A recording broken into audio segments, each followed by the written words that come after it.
ராயபுரம் அருகே car shuttle இருந்து Fortuner car திருடிய 8 பேரை போலீசார் கைது செய்துள்ளனர். சென்னை ராயபுரம் கிழக்கு மாதா கோயில் தெரு பகுதியில் கார்த்திக் என்பவர் ஸ்மார்ட் கார் வாங்கி விற்பனை செய்யும் நிறுவனத்தை கடந்த 10 ஆண்டுகளாக நடத்தி வருகிறார். இந்நிலையில் கடந்த மாதம் 29ஆம் தேதி ராமநாதபுரம் மாவட்டத்தைச் சேர்ந்த டேவிட் பெர்னாண்டோஸ் என்பவரிடமிருந்து பார்ச்சுனர் காரை வாங்கியதாகவும் அதனை பழுது பார்த்து ராயபுரம் ஷெட்டில் நிறுத்தி வைத்திருப்பதாக தெரிவித்துள்ளார்.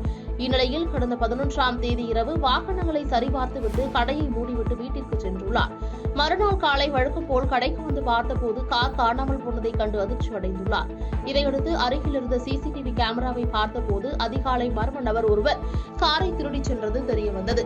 உடனே இதுகுறித்த புகாரின் பேரில் ராயபுரம் தனிப்படை போலீசார் வழக்கு பதிவு செய்து விசாரணை மேற்கொண்டு வந்தனர். இந்நிலையில் ஹரிஹரம், முகேஷ், உலகநாதன், சுரேஷ் உள்ளிட்ட 8 பேரை தனிப்படை போலீசார் கைது செய்து அவர்களிடமிருந்து காரை பறிமுதல் செய்துள்ளனர்.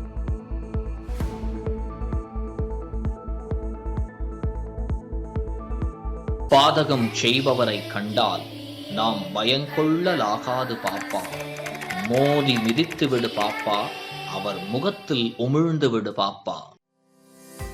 அண்மை செய்திகளை உடனுக்குடன் தெரிந்து கொள்ள இணைந்திருங்கள் இயம்நாடு தொலைக்காட்சியுடன்.